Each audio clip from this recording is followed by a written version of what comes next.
सोलापूरच्या ऐतिहासिक आणि मानाच्या श्री आजोबा गणपती मंदिरासमोरील परिसराच्या सुशोभीकरण कामाचा शुभारंभ उत्साहात संपन्न झाला।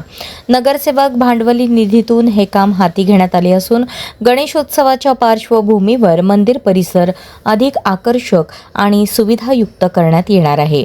नगरसेवक प्रवीण दर्गो पाटील, नगरसेविका गीता गवई आणि नगरसेविका बबिता धुम्मा यांनी या कामासाठी निधी उपलब्ध करून दिला आहे। माणिक चौक ते विजापूर वेस तसेच मंदिर परिसरात विविध सुशोभीकरणाची कामे करण्यात येणार असून भाविकांना कोणत्याही अडचणींचा सामना करावा लागू नये यासाठी विशेष नियोजन करण्यात आले आहे।